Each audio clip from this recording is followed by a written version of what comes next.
Fortnite fam, what's up? Grand Finals is upon us. Wanted to quickly bring you guys a vivid masterclass to catch you up on all things to expect this weekend over on NAE.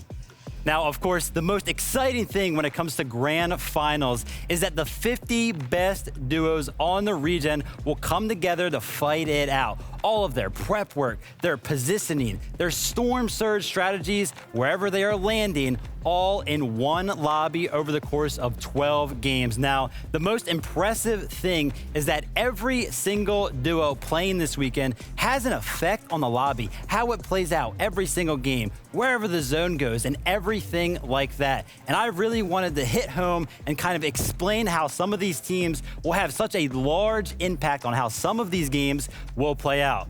Now, who better to look at other than Peterbot and Bugha for an example like this? I mean, this duo is just so good and one of the fan favorites when it comes to being the champion in Major #1. And one thing that they are just so good at is making sure that they make every single endgame. And Bugha taking a turn this season as well, being one of the players to find so many eliminations throughout some of these games. So I am looking forward to seeing what this duo brings into the Grand Finals. Now, of course, this duo was one that made both Week 1 and Week 2 weekly finals, but then Week 3, they decided that they wanted to kind of take that weekend off and kind of relax, so we didn't see them play that week. So I wanted to quickly break down Week #1, one of their games. Now, if we take a look at their position right here, they're claiming so much of this area. They are split up, based up very, very early on. Now, when they decide to rotate in, it's a little bit later than you would assume, right?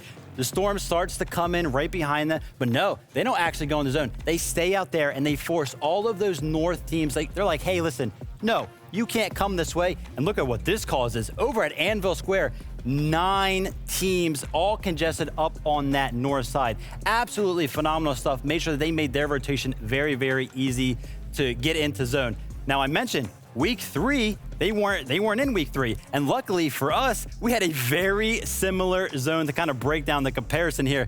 Take a look at that same position. Yeah, there's a team there kind of trying to control that area, but the big difference is when this rotate starts to happen, this team makes that rotate very, very quickly. All that area is left for all these teams to kind of go wherever they want, and look at the impact. Over at Anvil Square, very similar zone, big difference in the amount of teams. Only about 4 over there. Much more even spread, and that's the Peterbot and Bugha effect when it comes down to the type of impact they have on these lobbies.